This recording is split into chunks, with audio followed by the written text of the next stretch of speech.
Management Committee members, UMC, who are on the Zoom platform, as well as who are watching from our YouTube live.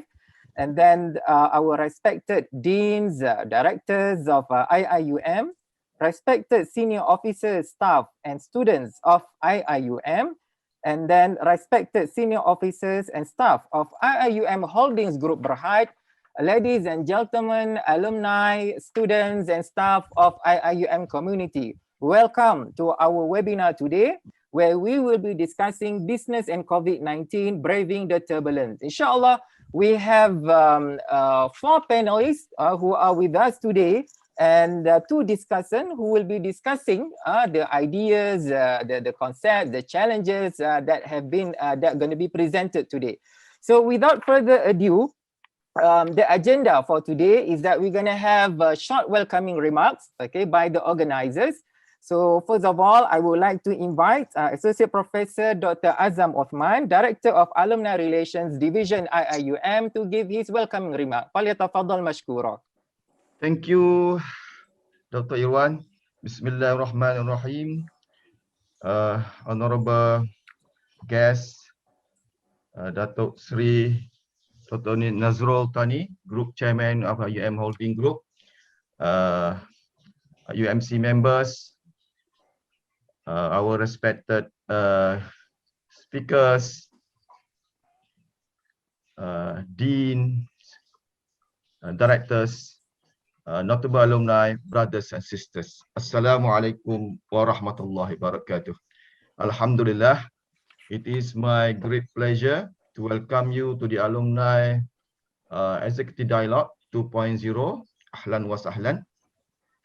I would like to express my sincere gratitude toward our beloved speakers, moderators, and all selected alumni who present virtually in this program. I also would like to show my appreciation to everyone for making time for this event despite your busy schedule. Brothers and sisters, as you know, we are facing truly unprecedented circumstances, yakni the global coronavirus COVID-19 pandemic is impacting our way of life and affecting our families, our communities, and our profession. First and foremost, our hearts go out to anyone who has been impacted by the virus, either directly or indirectly. In response to this crisis, Alumni Relations Divisions is advocating the concept of humanizing alumni relations. In this concept, our main mission is to help our needy students and our needy alumni during MCO. Alhamdulillah, during our first MCO, my division managed to distribute food bags to for IUM students on campus in Gambang, Kuantan, Gombak, and Pago. We also help our needy alumni through our program, what we call Sentuhan Kasih program. For this year, actually, we planned many exciting alumni events, activities and alumni day, homecoming dinner, and others. However, many have been cancelled or postponed. But inshallah, our alumni staff will monitor the situation and adjust plans accordingly, and to update you the latest event through our alumni portal, inshallah. We value all our alumni and always look forward to welcome all of you back to IUM and contribute back to IUM. We hope you will keep IUM in your heart always. Your support will go a long way in the development of the university. Together, we will be able to uphold the good name of the university, inshallah. Thank you. Thank you very much, Dr. Azam Osman, for that welcoming remark. So for your information, this program is jointly organized by the Alumni Relations Division and IIUM Holdings. So next agenda, I would like to invite our host also for today, Honorable Datuk Sri Dr. Nik Nozrultani, the Group Chairman of the IIUM Holdings Group, to give his welcoming remark. فليتفضل مشكورا. Okay, thank you very much, Mr. Chairman. Um, all participants and alumni, especially music community. We thank firstly I would thank the alumni office for arranging this with Adam and for us to help co-host this. They contacted me last year to try to profile IM Holdings, and I said this year will be good because I needed some time to understand what holding is. Let me introduce myself quickly. For those who are not familiar with me, I used to work in UIA for 10 years, 87 to 97. But I was at the law faculty. But more important, I was lastly the dean of student affairs. And some of you are my students, and I've dealt with you before, and I'm happy to see you back. Now, when Dr. Dao became the president last year, he invited me to be the chairman of IM Holdings, which is the business arm of the university, wholly owned by the university. Now, previously, the president of the university is the chairman of the holdings.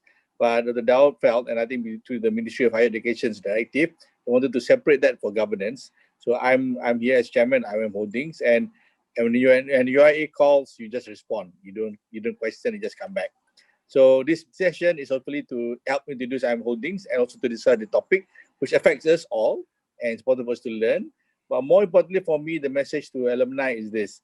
I mean, get to know IM Holding, which essentially Dr. Wafi, the CEO, will talk more after it. But we have businesses that may, hopefully one, intrigue you, and hopefully you may want to do business with us, either personally as a business venture, but more importantly, if you're wherever you are, wherever position you hold, without being nepotism or favoritism, where we can be of service to you. For example, the consultancy part, well, you want to send children to our school, you can, and a few other things that we can work with you. So secondly, it's not only the business opportunity, but more importantly, you coming back to us, helping us out, giving advice. I mean, we need a lot of people to help in our committees, especially to on your expertise, how to help to develop the development part of the university, how to develop the school system, how to develop the consultancy. We need your help, and hopefully you can contact us down the line. I don't want to take away the thunder of the session because they've got a lot of nice, good speakers, and I like to hear from them. But more importantly, just to remind you, we are the business arm. But let me be clear, our jihad is very simple. Our job is to make money for the university. I don't know if you are aware, but university, because of government's, shall we say, priorities on other places, have been cutting down the budget to the university. Our job, IM Holdings' job, is to help fill that shortfall and to make money for the university. We've been done quite well the last few years, turnover 200 million, profit about 10 million, but the COVID has affected us. We may want to do some initiative to unlock the assets like IPO or something like that, but that's down the line. So let's weather the storm first. But again, alumni, please remember, we are IM Holding. We are wholly owned by the university. We don't make profit for ourselves. Our profit, we're going to give dividend up to university. And it's important that you see us as part of the university, and I am part of the university. And I'm very happy to work with all my colleagues. And I hope you enjoy the session today and get to know us better. That's all, Mr. Chairman. Okay, thank you very much, Datuk Sri, for that very enlightening speech. I'm very interested when Datuk Sri mentioned about answering the call of duty. So whenever the university call you, so you should always, try to make it possible and answer yes. So mashallah, that's a very good advice, to me personally, as well as I hope everyone, including all our alumni would take that advice. As alumni of the university, we should always be open and be ready to give back. So thank you very much again for that enlightening speech, and I would like to take this opportunity to welcome some of our University Management Committee members who have just joined our session today. So welcome to all of you. So now we are going directly to the focus of our session today. Our webinar, okay, which is entitled Business and COVID-19 Braving the Turbulence. So we're gonna have basically two sessions. So the first session would be presentations, okay, from our panelists. We have 4 panelists, and that will be followed by discussions by another 2 discussants that we have already invited. So we have, inshallah, 4 speakers, 4 panelists that we have with us today. So they are Mr. Rafi Hani, CEO, Group Transaction Banking of CIMB. And then we have Dr. Wafi Nazrin, the Group CEO of IIUM Holdings. We have Mr. Salihin Abang, founder of Salihin Group. And last but not least, Mr. Shamsul Bahri, founder of Usahawan Soho and chief entrepreneur of this is Paradigm. Forgive me. This is something that I need to make sure I pronounce it correctly. Wawasan Paradigma Sendirian Berhad. Okay, so let me introduce everyone to our first panelist today. I mean, mashallah, he has a very long CV with many, interesting, amazing achievements. So this is our first speaker today would be Mr. Rafi Hani. So he is currently the CEO of Group Transaction Banking, as well as the Group Chief Sustainability Officer and CEO of CIMB Foundation. Previously, he was the CEO of CIMB Islamic Bank. MashaAllah, 20 years of experience in the banking and finance sector, not just locally, but as well as globally. So he has been to London, Dubai, and KL. He started his career in the banking sector in 1999 with HSBC. And Alhamdulillah, he is from our big family. So he did his Bachelor of Laws in IIUM. And then he went to do his Master of Laws in the Harvard Law School. And he has been admitted to Malaysian Bar in 1995, as well as he is qualified for the New York State Bar in 1997. Of course, there are many other achievements. I hope, with that very short, brief introduction, I did a little bit of justice to introduce our first speaker today. So, Mr. Rafi Hani, maybe I'll just, as a preamble, let me just try to highlight a few questions from the coronavirus that have been affecting all of us. So this is something that is unprecedented, okay, and it has been felt around the world. This pandemic, is heavily affecting everyone's life, the labor markets, the economies, the enterprises, businesses, the global supply chains, which lead to widespread business disruptions. So my questions would be that, can you highlight, 2 or 3 the biggest disruptions brought by the pandemic to your organization, to an Islamic bank such as CIMB Islamic, and how did your organization respond to these challenges? And then can you also highlight to us, as an Islamic bank, what have CIMB Islamic, have been doing in order to help our business sector to cushion this pandemic negative effect? And maybe you can also give a general advice to businesses, how we can remain intact with our core operations, with our core activities, while restructuring the options available towards recovery. Can businesses do that at the same time? So maybe I'll give around 15 minutes. Mr. Rafi, the floor is yours. Bismillah ar-Rahman ar-Rahim. Alhamdulillahi Rabbil Alameen. Assalatu wassalam ala Rasulillah wa ala alihi wa sahbihi ajma'in. Thank you, Brother Irwan, for the kind introduction. I'm truly humbled as well as privileged to be at this session. I'm, of course, very delighted to have with me one of my teachers, Dato Sri Dr. Nick Nazrul Thani, as well as one of my university mates, Dr. Azam. Happy to be back with the big family, alhamdulillah. So certainly we are, as you rightly pointed out, in unprecedented times. And as Charles Dickens, I would like to paraphrase Charles Dickens when he said, it is the best of times, it is the worst of times, it is the age of wisdom. Allah subhanahu wa ta'ala is truly challenging us with this pandemic across many fronts, from a social front, from an economic front, from a health perspective, as well as from a political front. So in many aspects, this pandemic could lead to a major reset in the way we have lived our lives in this world. To start with, if you look at the purpose of creation, why humans have been created, Allah subhanahu wa ta'ala has clearly mentioned that He has created humans as His Khalifa, as His steward on His earth, so that we could live here for a moment before we could be judged in the hereafter. And during this moment, we should live responsibly, we should live according to the guidance and to fulfill the purpose of that stewardship. And that is where I think COVID comes in as the best moment to remind us of that stewardship responsibility. As I mentioned, it is probably the best of time to reflect on our true role in this world today. We are not master of the universe.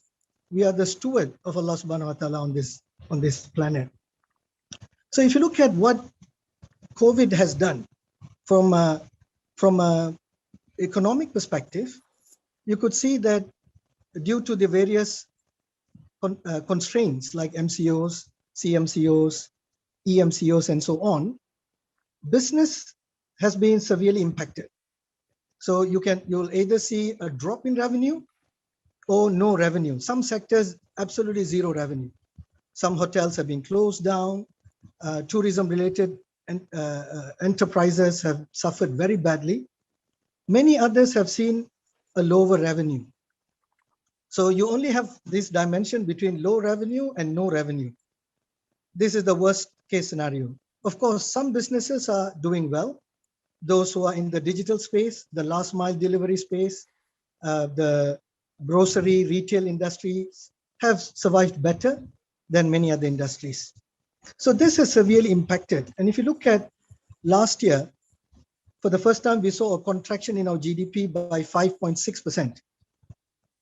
Now, this year we have forecasted a growth of 7.5%, but looking at the current situation, it's unlikely we'll be able to achieve 7.5%.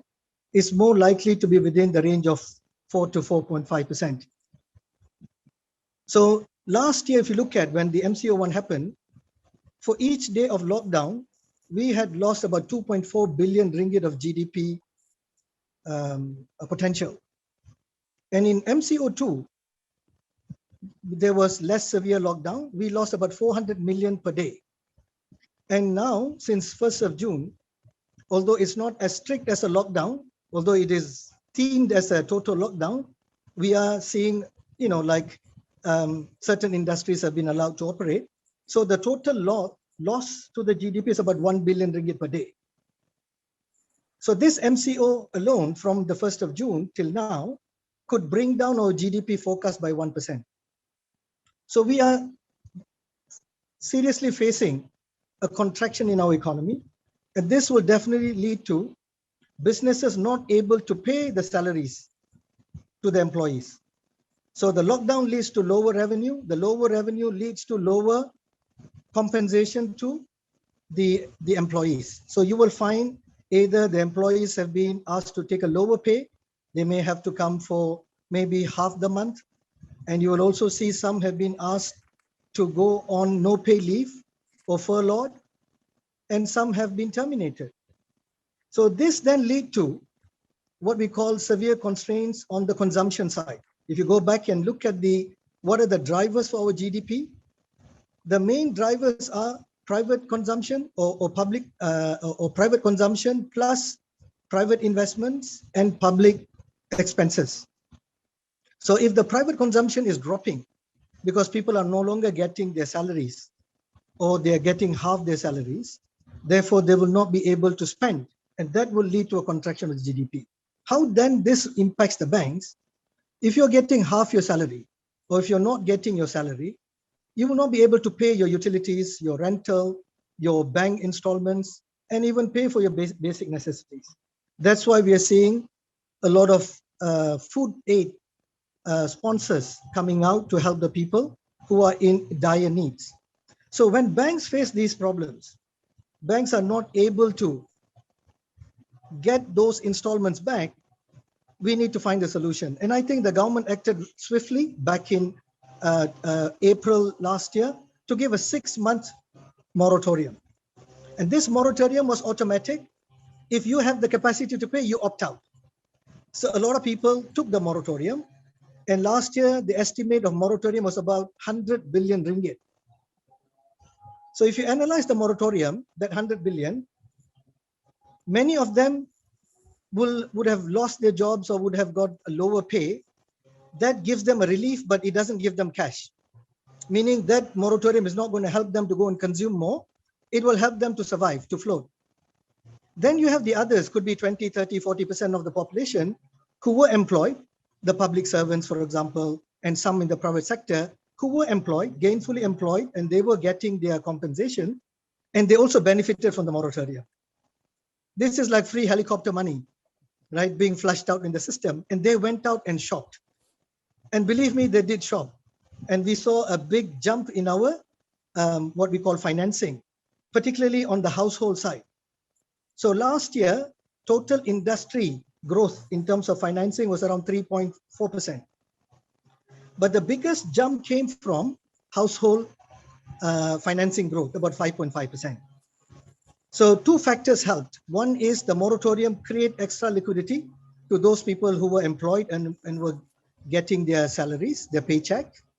At the same time, the OPR, the base rate, has also come down.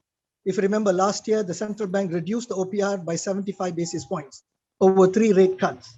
So that brought the OPR down to 1.75%. So the cost of financing went down. There was surplus cash with those people who got the moratorium and were gainfully employed. They went out and bought new cars because there was also SST exemption. There was also some relief on the stamp duty. So we saw a jump in terms of house purchases, and there was also a drop in house purchase last year. So those people who were eagerly waiting to buy first homes went out and bought their first homes, upgraded their cars, and also some invested in the stock market. You saw the stock market index moving up. So there was a positive impact given by the government reliefs. Plus, we also saw the government allowing withdrawals from EPF. So I-Lestari and so on led to basically an EPL withdrawal of 170 billion. So if you look at last year, we had about 100 billion in moratorium and about 170 billion in terms of EPL withdrawals. So both could be around 250 billion. To contextualize this, if you look at the total government relief that came since March last year till to date is about 530 billion, starting with Prihatin to Pemulih now. There have been 8 packages given out by the government. Out of the 8 packages, the total is about 530 billion. Out of the 530 billion, 170 billion came from EPF withdrawals. And about 100 billion came from moratorium under MCO1, and probably another 80 billion today estimated for the moratorium under MCO 3.0. So in total, all this extra stimulus has helped to increase demand in the economy. And we saw basically the banks had increased the financing.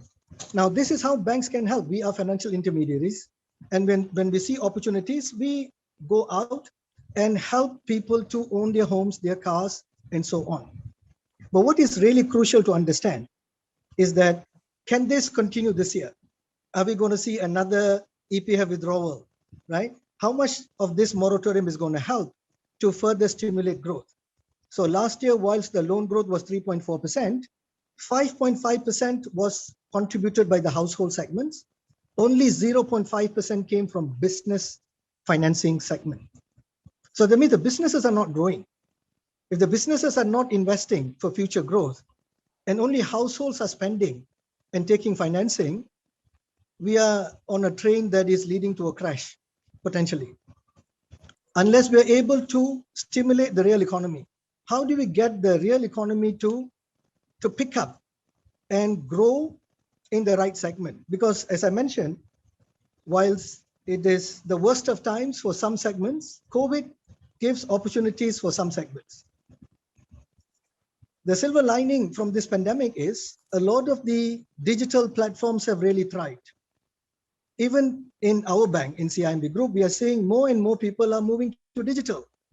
We are seeing more sales happening on the digital channels. More people are now using our digital platform, whether it's CIMB Clicks or CIMB Biz channel. More and more people are paying through their phones. In the past, they used to be driven by cash payments. Now we are seeing more and more digital payments are happening. So there will be opportunities on the digital space, and that's where some of these businesses need to grow. If you have been on the retail front, malls have been closed for the last 3 months. For you to survive, you must go to the digital front. So CIMB, for example, we have a platform called Shopmatic, that helps small businesses, medium businesses to create website to sell their goods. And this is linked to the last mile delivery, the payment channels. So we are helping to ensure that these SMEs who are traditionally been focused on the offline retail segment to move to the online retail segment. But the most important thing is to look at and reflect on the household debt segment. Now, in the past, our household debt to GDP was hovering around 80 to 82%. But with the contraction in GDP, the household debt to GDP has increased to a worrying 93.3%. That is a high debt to GDP level for the households. How do we make sure that we are able to give them a sustainable financing? Because we don't want this overwhelming debt to collapse if the salaries don't grow. So in the last decade, we have seen a stagnation in the salaries, in the wages. So wages are not growing, but the gap in terms of demand versus income is being filled through debt. That's not a good long-term solution. We need to find ways to improve income as opposed to filling the gap with more and more debt. And we have seen the two main contributors for household debt is the most expensive, cars. The car prices in Malaysia is probably one of the most expensive in the world. So we end up paying a lot more for the car financing, and also for houses. House prices have really gone up. In the last 10 years, the CAGR was around 7.4%, higher than the CAGR for income growth. So household debt has to be fixed. Then you look at the corporate debt. If you look at the total corporate debt to GDP, it's about 110% of GDP. So you're already seeing the corporates already busting their debt levels.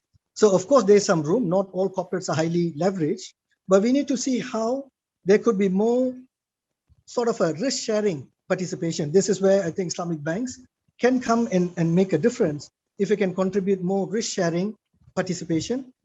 But that's a separately different topic. We can speak for a day on that. Risk-sharing requires a different framework, which is not biased for debt-based financing. Today, our financial system has been shaped, has been designed for risk or debt-based financing, which is not in line with the Maqasid al-Sharia. And the last point I wanted to make is that how do we solve this problem is to find new avenues for growing our business. As I mentioned earlier, these challenges are real, is going to be there for some time. The new normal will require companies to reshape. That's why we need to go more towards online businesses. Some of the skill set that we have need to be reskilled and upskilled. If we are not familiar with the digital world, we need to get upskilling and reskilling. And this is where UIA can come up with some programs. CIMB Foundation has been working with the Kuliah of Economics to come up with what we call the Entrepreneurship Lab to help transform some of our workforces to go into more needy segments of the economy today. So this is how we are responding. And the point I would like to make is that this will require a comprehensive effort, not only from banks, but also from the government, the universities, to come and reshape the way we will operate in the new norm post-COVID lockdown. Thank you. Thank you. Thank you very much, Mr. Rafi. I guess from what Mr. Rafi have just pointed out just now, the pandemic brought challenges as well as opportunities. So businesses have no choice but they always need to be open to suggestions and embrace and change if they want to survive. So maybe I'll let the discussants later on to point out and to elaborate more on these points. So let me just leave that discussion session to our discussants today, inshallah. So let us move on to our next panelist. So our next panelist will be Mr. Shamsul Bahril, the catalyst. So Mr. Shamsul is also from IIUM. So he did his BBA, Bachelor's in Business Administration, with us. So he is a serial and social entrepreneur and entrepreneurship expert as well as business strategist. Of course, his CV is also long, so there are a few things I hope I will do justice to introduce him. Among the things that really, attracted my attention would be when he was a student at IIUM at a very young age of 19, in the early 20s. He already started siswapreneurship in IIUM. During his student days, he set up and managed Dunkin' Donuts in IIUM Petaling Jaya. So throughout that 4 years, he helped to basically provide full-time and part-time job opportunities on campus. So upon graduation, he joined the IT into the IT business, and he was among the pioneer of technopreneurs during the inception of Malaysia Super Corridor in Multimedia Super Corridor in 1997. And he has been very passionate, in nurturing and developing startups and new entrepreneurs. This remind me of how my students they asked me to watch this. There's a Korean drama on startups, telling me that there's some good business values there. MashaAllah, amazing. So perhaps today Mr. Shamsul would be able to also share his valuable experience with us. And then he has also been serving as consultant for many organizations, including Surya KLCC, Avenue K, DG, Indosat, and Lipo Group Indonesia. And he has been actively working with the government sector, with MARA, Kementerian Pembangunan Wanita, Keluarga dan Masyarakat, as well as FELDA. And academically also, he has been helping many universities, including IIUM, where he is currently the president, pro tem president of IIUM Alumni Entrepreneur Wing. So I hope with that short introduction, I would like to then, highlight our next panelist to be on the stage. And my questions would be to Mr. Shamsul, based on your background, based on your experience, the government, because you have been working closely with many government agencies, like what Mr. Rafi highlighted, the government has been providing a lot of assistance, incentive to both private household as well as businesses. So from your point of view, what would be the best assistance that the government can offer to help our businesses face this COVID-19 pandemic? So that would be my first question. My second question, simple advice to our alumni as well as our students who are about to graduate or still students. Is it a good time for them to start a business right now? Okay.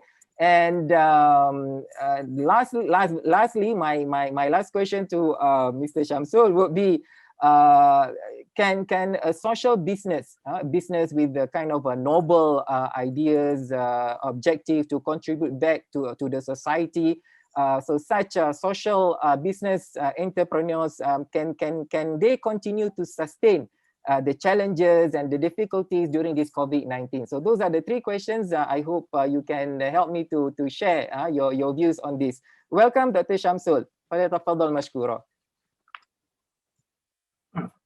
Bismillahirrahmanirrahim. Alhamdulillah rabbil alamin wa sallallahu ala asyrafil mursalin wa ala alihi wa sahbihi ajma'in. Rabbi shrah li sadri wa yassir li amri. Amma ba'd. Thank you very much, Dr. Muhammad Irwan, our host today, my respected panelists, and distinguished guests from IUM, ladies and gentlemen. I'm very, very honored and delighted today to be together, with all these high respected panelists to share with you on the alumni executive dialogue titled "Business and COVID-19: Braving the Turbulence." I'm very happy to be here actually after 30 years, leaving the alma mater, where today I am able to see familiar faces, right? Especially during the inception, or I would say when I set up my Dunkin' Donuts outlet in 1991 in IUM PJ. I still remember a few faces there. Of course, Datuk Sri Nurulsani was there together with Mr. Rasmi Raus to help me out as well.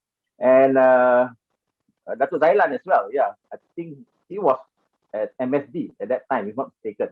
yeah, giving me hard time getting to set up the outlets, but alhamdulillah, with the consent of the rector at that time, we managed to set it up. It's not an easy effort, yeah. Basically, a lot of work, but I learned a lot of things during that time to set up the business. Being a 19-year-old, right? I've never thought of setting up a business while studying, and it was a dream come true. I had a very good mentor to help me out, the owner of Dunkin' Donuts Malaysia, yeah, Mr. Peter Yu, Kok An, right? And I really respect him because the business grow, with all the challenges until today, still growing, rapidly. And with that, I'm also, basically was very happy to offer a lot of opportunities, yeah, to the universities, especially the students, our international students, to be specific, because at that time I only employed 2 or 3 full-time staff, and the most of the staff that working for me at that time was the IIM students, mainly coming from different parts of the world: Kazakhstan, Albania, Indonesia, China, and so on. Were working for me, around 20 of them at any time during the 4 years of the duration, right? Maybe later I will be able to share a bit on my second, questionnaire just now about the entrepreneurship among the students in the university. But let me somehow address the first question. Yeah, the first question was on the government assistance, right? I think Brother Rafi has already explained in length basically what that government has provided, and how the industry or the market has reacted towards it. And I would like to basically thank the government, especially for all this effort. Yeah, it's a lot of money being splurged into the market, or basically towards satisfying the needs of the people out there. Right, everybody is affected. Business are affected. Right, no one has been well, basically, of course, there are few still are able to sustain and survive. Right, but majority are affected by this COVID because of the uncertainty. We are not able to really plan, right, and foresee what's going to happen next. Okay, and of course, from the point of view of the, I would like to track the point of view of the small, or I would say micro and small entrepreneurs, right? I believe that like ourselves, we are basically in between small and medium. Somehow we are able to adjust ourselves with all the resources and facilities that we have. But I'm involved with micro and small entrepreneurs for quite some time. Over 10 years, doing business coaching, training, and also mentoring them. And I believe that a lot of these entrepreneurs are having difficulties. And now I wouldn't say that these people are entrepreneurs yet, because most of them are actually self-employed. Okay, the lack of a lot of resources, lack of knowledge, skills. Okay, when the pandemic hit them, basically most of them are clueless. What's next? I'm not able to work. I'm not able to operate my business, right? And when the government giving away all these incentives, yeah, right from the Prihatin, Penjana, Pemulih, and so on, and we look at it, there's some mismatch, or I would say, there certain groups are not well taken care, right? Of course, there's a lot of incentives for SMEs, but you have to understand the definition of SMEs. SMEs, have been divided into 3 according to the description by category by SME Corp, right? So we have the SMEs at the top tier, which is the medium, right? And these based on the 2016 census, it's only about 20,000 companies, right? So it only represents about 2% to 2.5% of the entire SMEs. Of course, those are big SMEs, but it's only about 2 to 2.5%, right? So we have got the small companies, right? Maybe earning up to 1 million a year, right?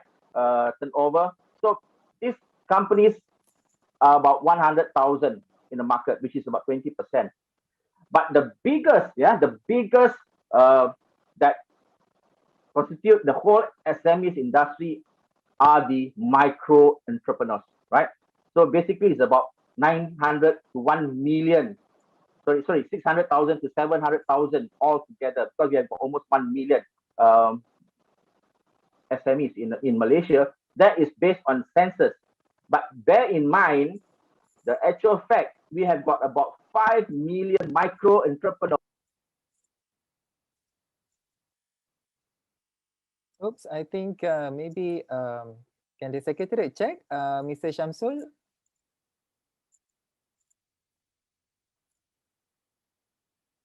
I think we are having some technical issue with the connection. So we hope we'll be able to get Mr. Shamsul back. So while waiting for Mr. Shamsul to come back, so let me just, I think, so let me see if we can get,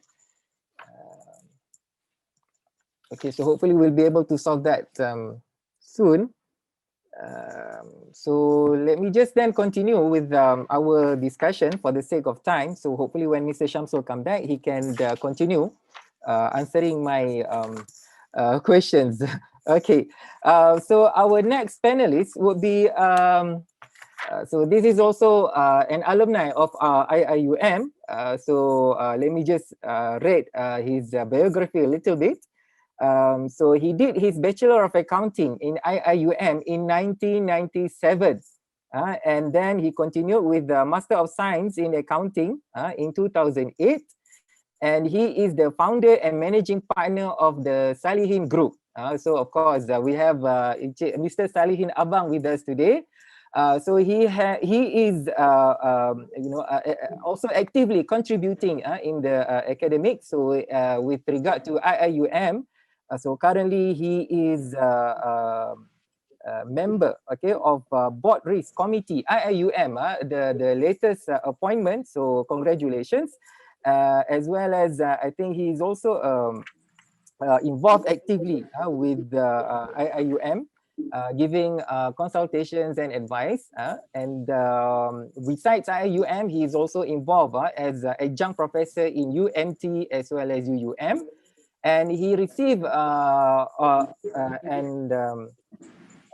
honorary doctorate in management from UMT. He is also members of several board companies, Bintulu Port Holdings, Bosted, G3, and he is also the treasurer of Dewan Perniagaan Islam Malaysia.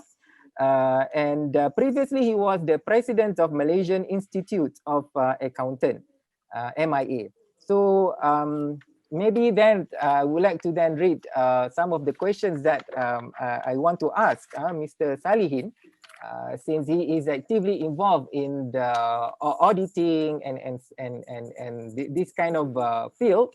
So maybe he can, first of all, he can share with us his advice with regard to compliance to accounting standard. So how does this compliance to accounting standard would assist business to be resilient during these challenging times due to COVID-19?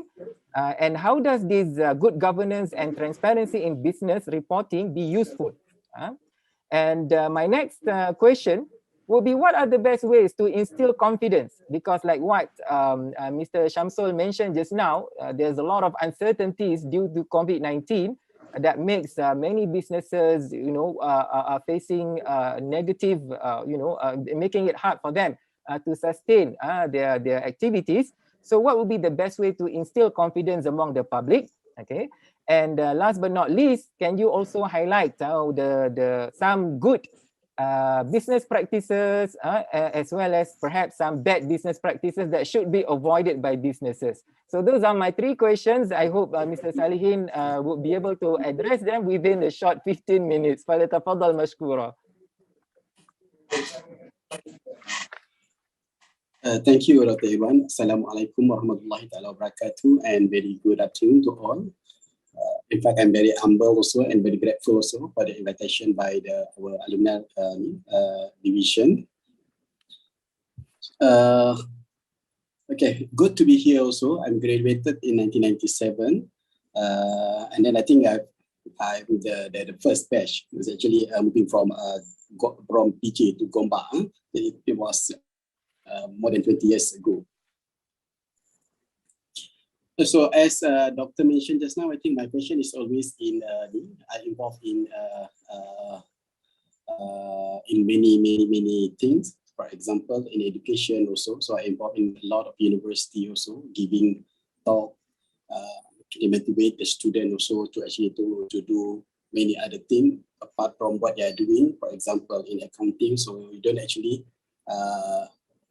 graduate in accounting, but you have to look into other skill set also, because I think the future is actually very demanding and very challenging outside there. Okay, to address the question that Dr. Irwan mentioned just now, so the compliant to the accounting standard, of course, I think how is it that compliant actually assists business to be resilient? So the compliant to the accounting standard, it's a must. If you don't comply, the preparer of the accounting, of course, you not get the clean report from the auditors if they check audit your account. So the account has been to be prepared and being compliant with the approved accounting standard that is promulgated by our accounting standard board, MASB, National Accounting Standard Board. If you depart to the accounting standard accounting standard compliant, that is the true that will not give you the true and fair view of the account. So that is true and fair view override. So you must justify that. That is number one. Secondly, I think, how is it the accounting standard actually help you or assist you in this to be resilient? We really have to look into what is the business resilient means. Okay, the business resilient is the ability of the business to withstand, number one, to withstand. Secondly, to adapt and also to thrive in the face of uncertainty, in the face of a disruption, what we are actually having now. So if you look into this, to be resilient, we're looking into, I'm sharing with you three aspects. The first one is on the financial aspect. During this time, it's very important for you to actually to look into the cash flow reserve, and also how do you actually sustain your revenue. That is the financial perspective of how is it we going to be resilient in our business. Secondly, we have to look into the operational resilience. For example, we got to have effective and efficient internal business process. And then the important thing, because of I think almost everybody is actually working from home, we have to look into the technology perspective.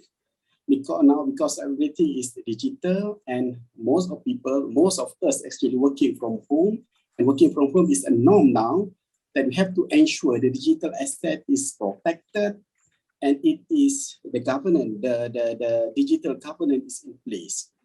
And then another aspect of this business resilience that we have to look into is that the business continuity or business BCP, business continuity plan is in place, or the new business continuity management is in place.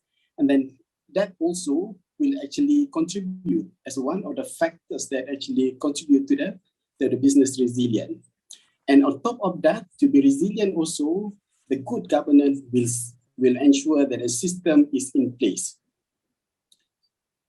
So if you look into the compliance to the accounting standard itself, the accounting standard is actually not designed directly to make sure the business is resilient. But if you look into the accounting standard, so there's an accounting standard specifically looking into the going concern issue, that is MFRS 101 on the going concern. Generally, the accounting standard required the financial statement to be prepared on the going concern basis. The standard required business to assess the ability of the business to continue to operating in the future. The period that we're looking at is at 12 months. So the preparer of the financial statement has to look into this one. What is the basis of the preparation of the accounting, and make sure the assumption, the basis is actually can hold within the next 12 months. So that when the auditor come in and check your account, so you are in the going concern. So importantly, how is it the accountant in the business respond to this? Okay, number one, the accountant has to prepare the financial statement, as I mentioned just now, based on the going concern principle, and establish the basis and the assumption of going concern. Secondly, the accountant or the management has to assess and validate that basis, and then ensure and monitor the appropriate implementation of the plan. So the compliance with accounting standard do actually help, but not directly designed to help you actually to make sure that the business is resilient. But there's a mechanism inside there. Okay. So thanks also because of, I think now if you look into the good governance and transparency in terms of business reporting, because of the COVID, that actually accelerate many things and it changed the way they're doing things. This is also true in the area of governance and also business reporting. A good governance and transparency is the key to navigate the business during the crisis.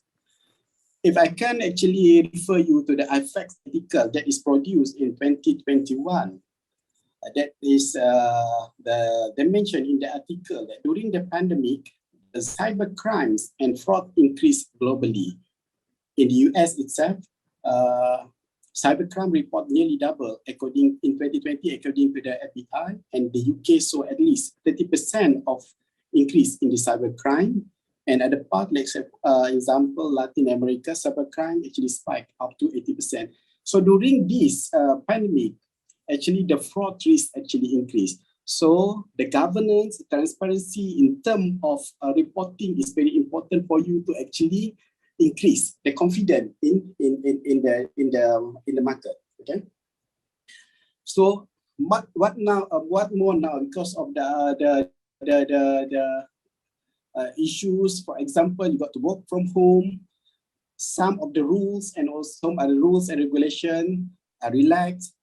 Limitation in terms of checking of the document. Companies might have skipped some steps and also cut corners. For example, last time you can actually go to the office, but now because of, I think, the supplier is actually asking you to actually to make a payment, but your approving authority, for example, the directors, maybe your manager is not there, they're working from home. So some of the rules have been relaxed during this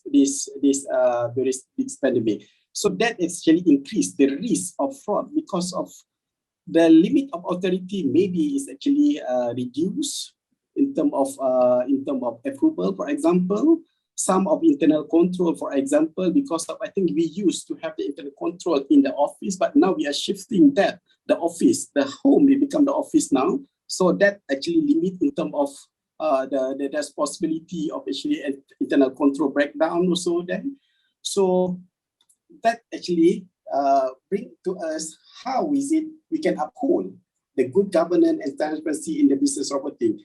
That is very important for us to have a good governance via sound enterprise risk management ERM, particularly looking into the operational risk and also cyber risk. As I mentioned just now, cyber risk actually increased, and the operational risk also increased because of this working from home, you're working from digital, and then people actually don't have any specific place to actually working, so that increased in terms of the internal control risk.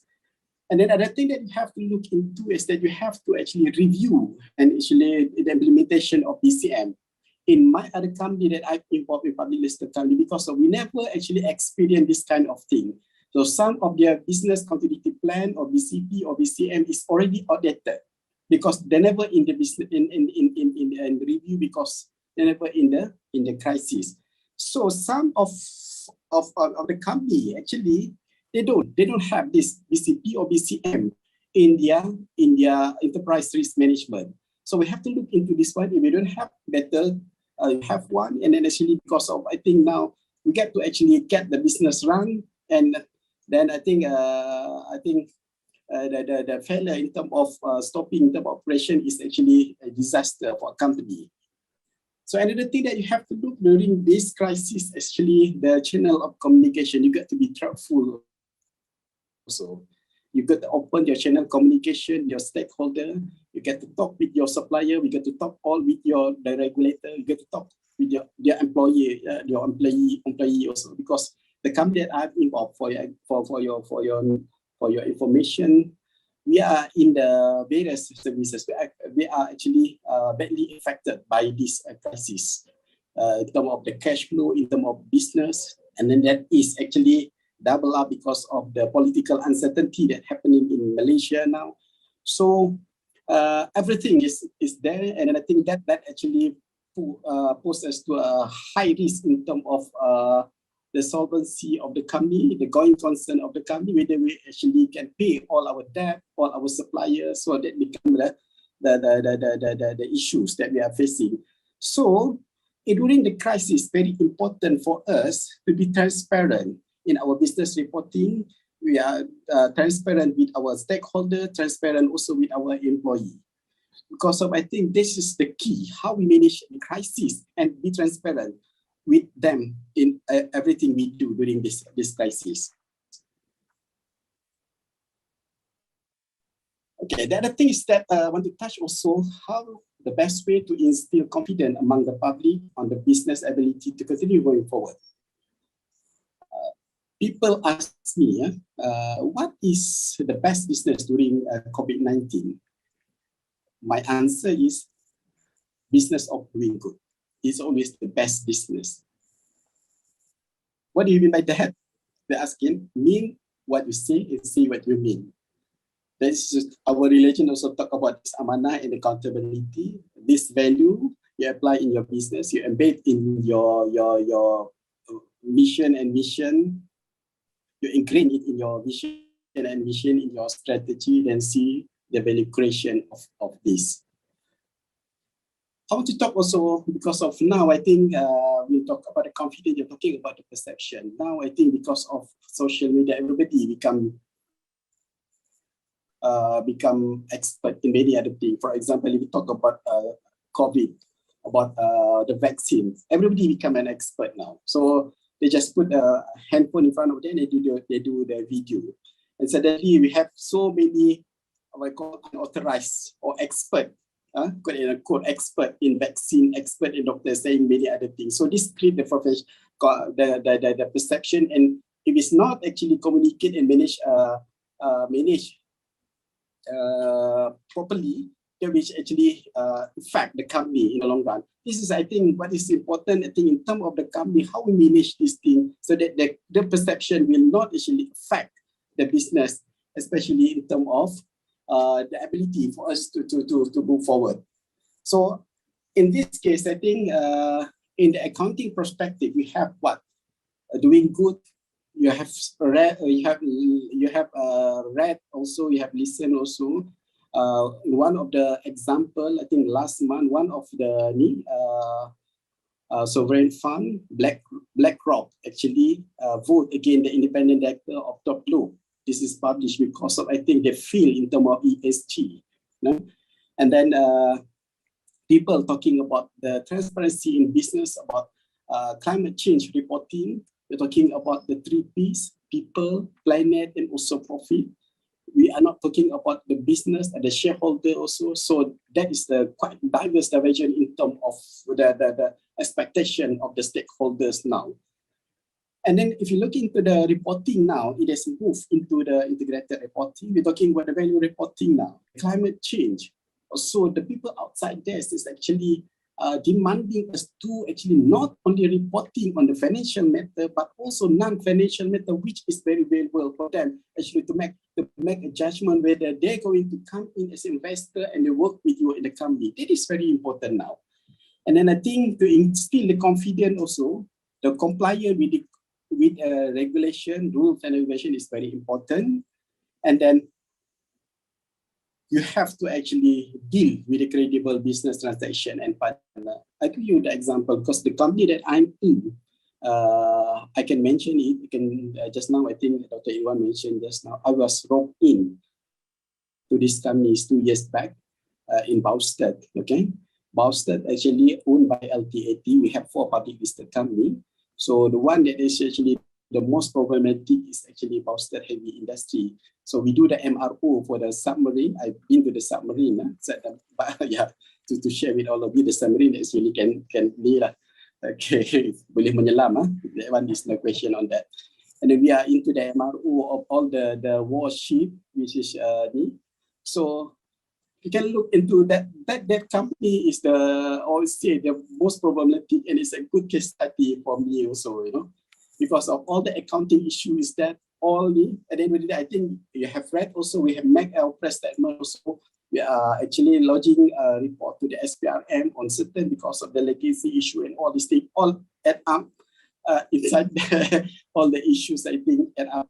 So what I can say is that the governance and transparency is very important. You know? So now, Alhamdulillah, I think we managed to,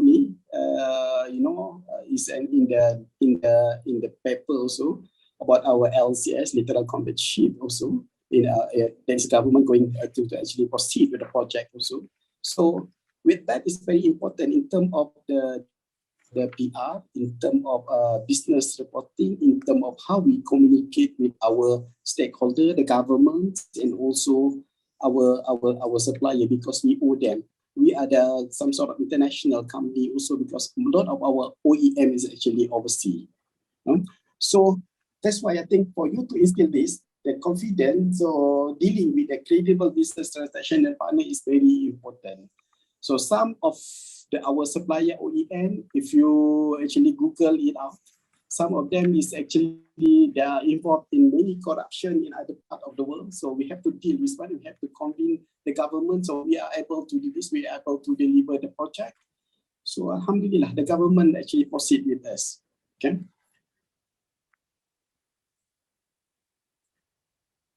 And then I think importantly also as a business, you got to be a good corporate citizen. That is very important. We are not talking about the profit only, but we're talking about the stakeholder, which comprises of the community. As I mentioned just now, I think ESG is coming traction in Malaysia now in terms of reporting. And then I think I move on to there's several good business practice. I'd like to share with all of you also in my firm, Salihin. We practice what we call 3 A's. The first A is adaptability, agility, and also accountability. The first A is actually able to react and absorb change. I think change is the only thing that is not change, is a change, like the wording change. And then you got to actually be proactive, you got to be agile and be dynamic. And then the accountability, that is what we are actually need apply in our organization, that is taking ownership and responsibility for what you are doing. And importantly, how is it we are going to internalize this value and philosophy and to make it into a culture so that we can draft the vision and mission and achieving the objective of the organization. So these are the things that I think I can share with all of you in terms of the good business practices that we have in our firm, and also the business that I wanted to actually to implement in other organizations that I'm involved with. Okay, other thing that I think maybe we can look into the enhance of our enterprise risk management, enhance in terms of business continuity management. Going to have a regular review of the BCP, as I mentioned to you just now. Some of them, but they don't have in terms of a BCP, the BCP is not updated. And then I think worse, they don't have the disaster recovery plan for the digital and also for the information technology. And then apart from that, as a Muslim also, the other good thing that we have to actually look into is that we should look into the spiritual aspect. I think we have to, as I think our brothers mentioned just now, the spiritual aspect, the thing. So we have to actually accept what is actually happening is at the qada and qadar from God, and we have to be grateful and also prepared for that. And lastly, Dr. Irwan, I want to say that this thing for this COVID, that thing that we're having now, do not let this crisis goes to waste. Think about it. Do not let this crisis go to waste. So think about the opportunity during the crisis. Thank you so much. Thank you very much, Mr. Salihin. I mean, that's a very, I think, interesting question. It's a challenge to all of us here, basically not to let go of the crisis, to be a waste. Why not we try to change our perspective, try to be agile, proactive, like what Mr. Salim have mentioned, and make this to be an opportunity to move forward, to be better. MashaAllah. Thank you very much, Mr. Salim, for sharing that. I'm really, delighted when Mr. Salihin mentioned again and again transparency. So it's basically business back to basic. I mean, you just need to be honest. Whatever that you are doing in businesses, honesty is the key word if you really look, for the long-term sustainability. Thank you. So maybe we can go back to Mr. Shamsul, if Mr. Shamsul is back with us. Yes. Okay, Mr. Shamsul, so maybe you can spend a few more minutes to answer some of my questions just now. I mean, so I hope the technical issue has been resolved. So please, the floor is yours, Mr. Shamsul. Thank you, Dr. Irwan. My apology. Sometimes technology really, defeat us in certain circumstances. I believe it was due to the earphone I was using. Wireless sometimes, it's not good as well. So I've changed to the headphone that I think you can hear me much better now. All right. Okay, let's continue where I stopped. Basically, I was addressing the issues faced by the micro entrepreneurs, right? As the numbers that I mentioned, according to the census, it's about 700,000. But based on what we understand on the ground, we do have easily around 5 million informal and also formal micro entrepreneurs. And most of these people are actually self-employed, and they are the most vulnerable, business people out there, because they are actually operating day to day, right? They don't have savings, they don't have plans, they don't have future projects and stuff like that. If they close their shop today, they don't have anything on the table, right? I think that is the reality that we are facing today. So how do we help them? All right, based on what the government has put, forward in terms of all the incentives for the last almost 2 years, not 3 months, 2 years. All right, and many of them do not reach this group of people. All right, yes, it somehow help a lot of those in the small and also the medium, but the micro entrepreneurs somehow are not able to even qualify some of those incentives, even like the things like the wages incentives, digitalization. If you look at the digitalization grant, right, provided by the government, because we want every businesses to go online, to go digital, but the grant has a lot of terms and conditions, right, restrictions and so on, which these micro entrepreneurs do not qualify. So what I would recommend here is basically, when the question says that what kind of best assistance, but to me, it's not the assistance, but it's the delivery system. All right. The government has to put in place right people.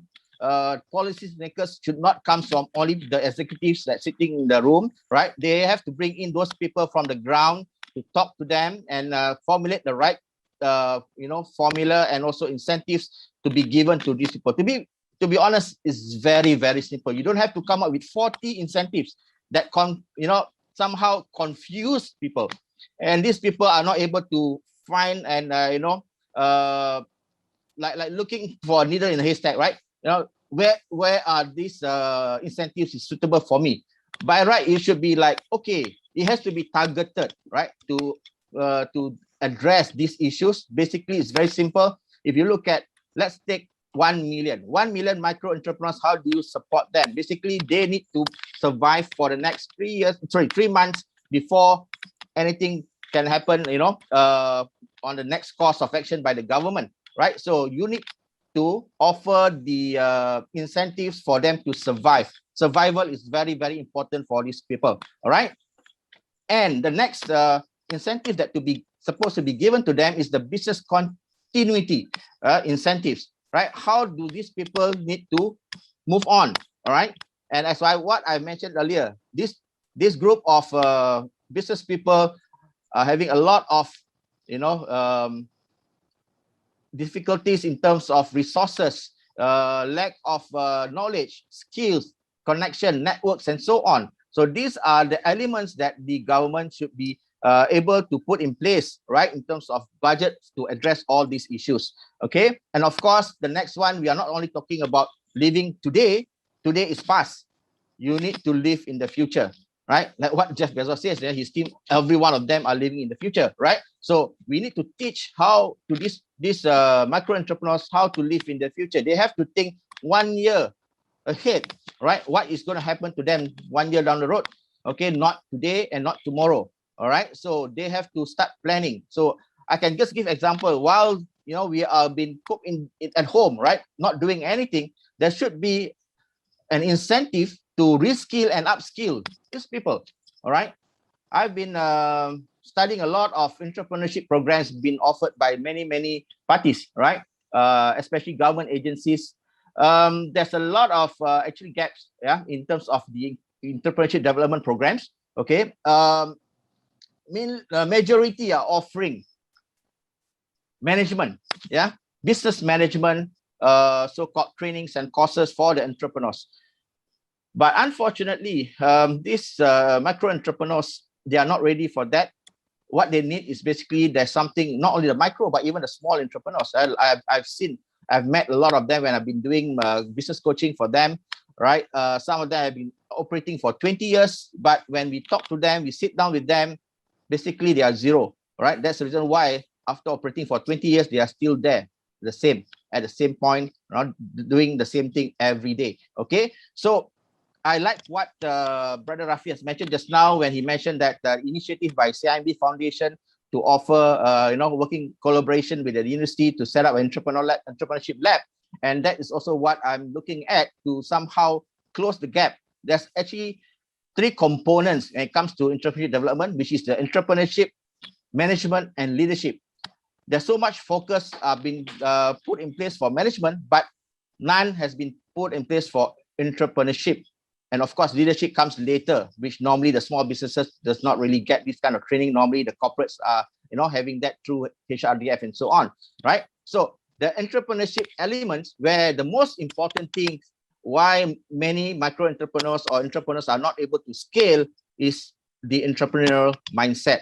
This is basically the fundamentals that we should be able to offer to all these small and micro entrepreneurs. Okay, so this is what my point of view that I'm looking forward to have parties, partners from the corporates, UIA, especially academics, that we can come together and come up with a comprehensive ecosystem and also a program to help out these micro entrepreneurs. Right? I somehow applaud Bank Islam. Recently, they have just launched Bangkit, right, by Sadaqah. All right, that is something very interesting for the micro entrepreneurs, unbanked entrepreneurs, where normally they are shy away from getting help from the banks, and normally when they ask for what we call the loans and so on, also it's not easy for them to get. But this basically another channels, right, up to 20K. And one of my mentee, basically, I think she's listening today, also just got it approved last week by Bank Islam, Alhamdulillah, for her social enterprise, right? Maybe later I can also share a little bit about the social enterprise part. Okay, so that would be my answer, my response to the first questions, yeah? And I'm going into the second questions now, because I think the time is very limited for me to, dwell in details about what we are talking about, these incentives and so on. But I believe most importantly is that the micro entrepreneurs should not rely on government assistance or incentives alone. We have to act, we have to fail forward, right? Whatever it is, we have to find ways to basically do our best to survive, but not only to survive, but to grow from here, right? As what Brother Sally mentioned just now about opportunity, right?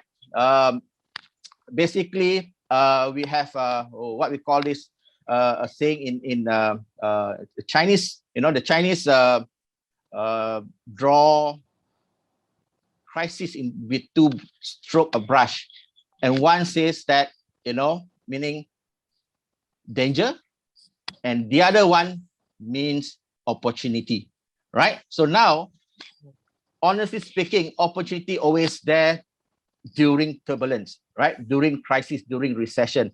This is the best time for everyone to start a business. Everything is cheap, okay?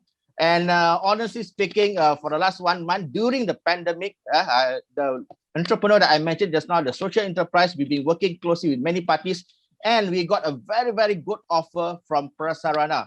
And we had an offer for 3 locations to open up our outlets there, right? So that will be happening soon, once the market is opening up.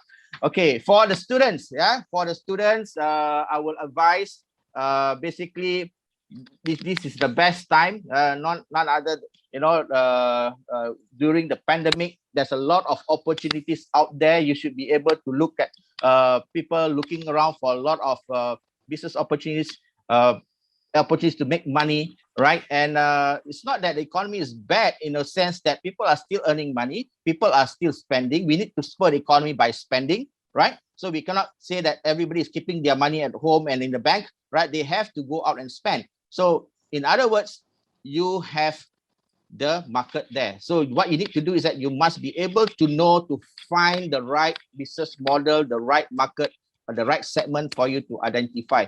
As far as the students is concerned, if you are back to the campus is big. During my time, I only have got 4,000 occupants, right? A population in UIA in PJ, just to share with you, our sales was 30,000 a month just from one Dunkin' Donuts outlet. Right, and that also we are giving away 30% discount from the market price. So that's not big. Now you have got 20,000, 30,000 students in the campus. So it's huge.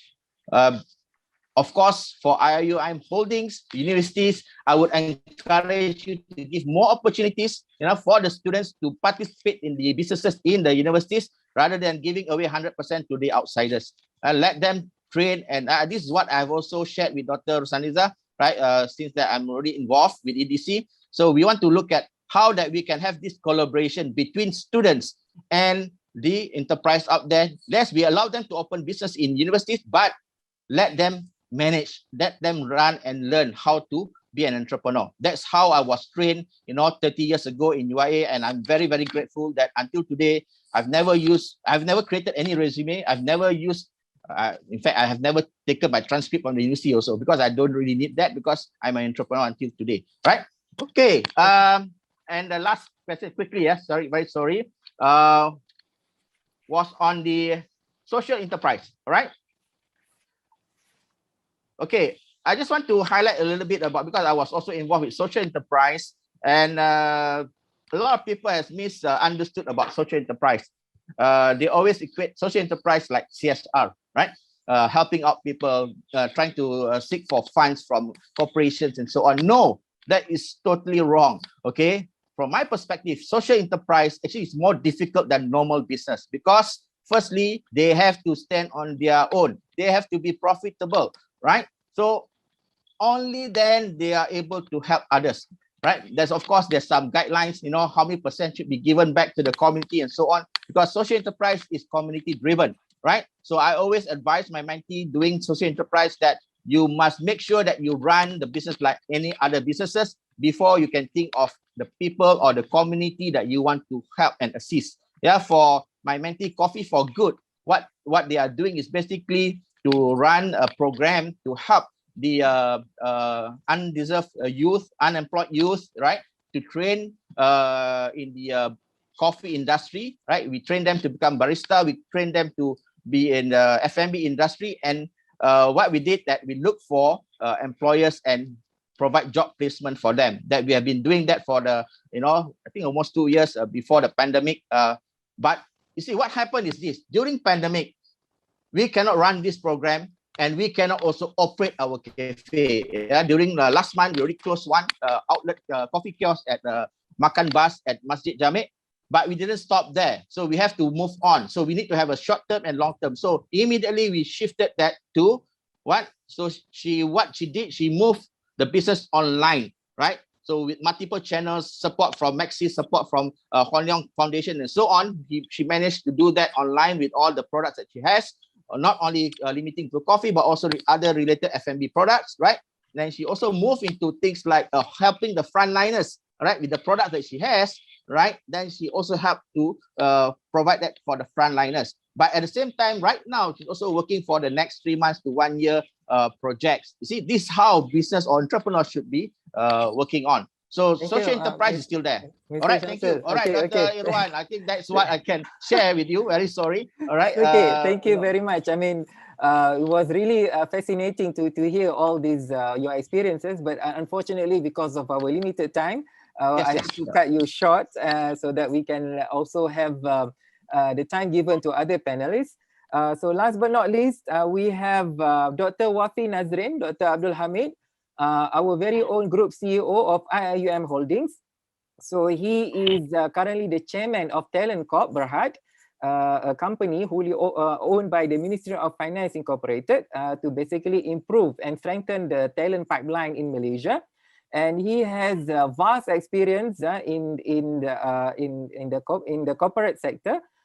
He has been given leadership position in maritime, oil and gas, aviation, automotive, manufacturing, construction, land development, water industries, and many other sectors. MISC Berhad, Petronas, Malaysia Airlines, UMW, along with the Pengurusan Aset Air Berhad.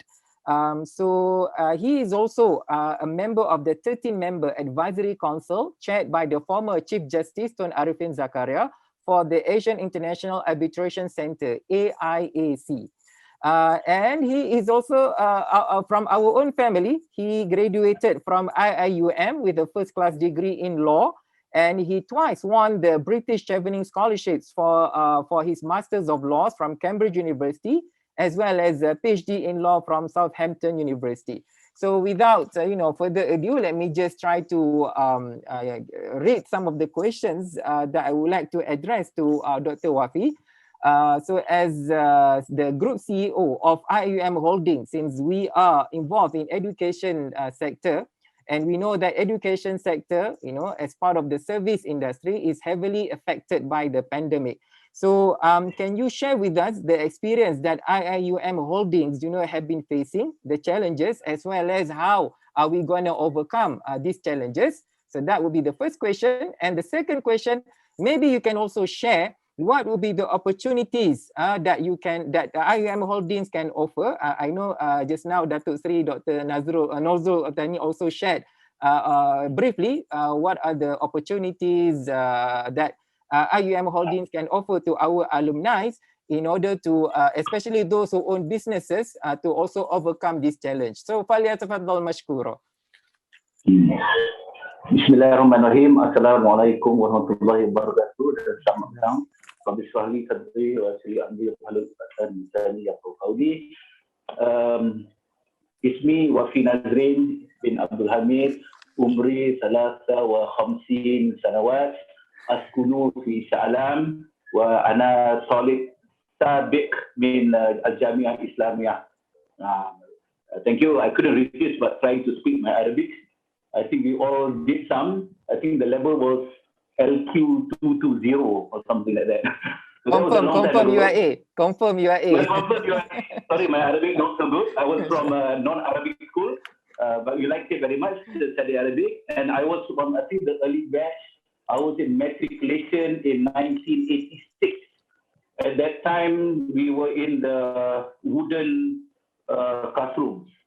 And where you see the library, it was a tennis court. So those were the days. But we liked it very much. We shared the premises of Smawi at the back, and we owe a lot to UIA. As Dr. Nick, I think many of us are actually students of Dr. Nick. So when Dr. Nick, as he said, at the calling of UIA, then we have to drop everything and come back to UIA and help out. Okay, so thank you very much for your time and presence today. Yes, I will not add much to what our brothers have said, especially a very detailed macroeconomic analysis and also from the entrepreneurship. So I'll leave it at that. I just would like to say what we are doing in UIA Holdings. So UIA Holdings is a company wholly owned by UIA. Of course, we are affected by COVID, but as somebody mentioned just now, in every crisis, there's an opportunity. So UIA Holdings has been in operation for nearly 20 years. We have 3 divisions: education, infrastructure, and medical. But basically, in these 20 years, we have done okay. But hopefully, we can transform it. We can transform it into a high-performing industry and culture. And inshallah, with whatever knowledge I've had in most of the GLCs I work with, Petronas, MIT, UNW, we hope to put the foundation in place for further growth. So some businesses, as mentioned, will thrive in COVID, for example, gloves and whatnot, but most businesses just want to survive. And in this present mode, hopefully we can survive, but more importantly, we're using this so-called breathing space to transform ourselves. So I'll explain on that later, but maybe just a run through of what we have in the business. IUM education, for those of you, can you reverse that? Okay. In education, so for those of you in Gombak area, you may have seen the signs there that we have a college, IUM Higher Education Sdn Bhd. So this is the college which provides diploma and preparatory foundations for university. So that itself is doing well. And we have IUM schools. IUM schools, Seti Budi schools, the Sekolah Kebangsaan curriculum, and also the A-level curriculum. So that's somewhere in Gombak. We have IUM Educare. So this is for the kindergarten and childcare. And we also have entrepreneurship and consultancies. So this is whereby we work with many of our professors, our lecturers in UIA, and we partner them to provide solutions to entities who provide consulting. So this is, just to explain a bit, for example, amendments to the land laws that have been done by our law lecturers. That even we do engineering services, NVH, noise, vibration and harshness for Royal Malaysian Navy. Somebody mentioned about Bauset. So we do testing on vibration for Navy vessels. So that's just an example of things we do. The second area is infrastructure and services. Diabersih is an FMF company, facilities management services. So we do a lot of business, not only within UIA. We are also proud that if we can do business from outside. So, for example, we are the contractor in Gebeng, BASF Petronas. So I told my staff that I'm very proud because when I was in Petronas, I was the lead counsel to do this joint venture with the Germans, the BASF. And knowing the Germans, if we're not good enough, they wouldn't give the contract to us. So we must be doing something right. So that's good, right? But say, IIU properties, we have land. We're hoping to unlock those lands within the Gombak area, and we have also land in Kuantan. And IIU Advanced Technology, this is on the IT side. And just to share with all of you that we have received a letter of award from the Ministry for a grant for blockchain.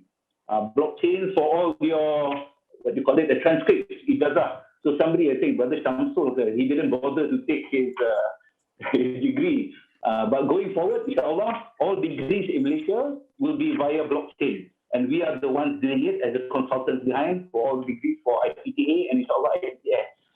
In Kuantan, we have our medical and healthcare division. We have a specialist center, hospital. And ICOP is a pharmaceutical outfit. So we do produce certain things like ointment, analgesic, hand sanitizers, and sebagainya. Okay, next please. Okay, so this is what I mentioned just now, the things that we do. So hopefully if we can post it somewhere, we can get a better feel of what we do. If you want to come back to us, next please. So the next slide shows what we are doing. So I came in somewhere late last year in November. I thought I was on retirement mode. I'm also with Talent Corp, but I'm a non-executive chairman of Talent Corp.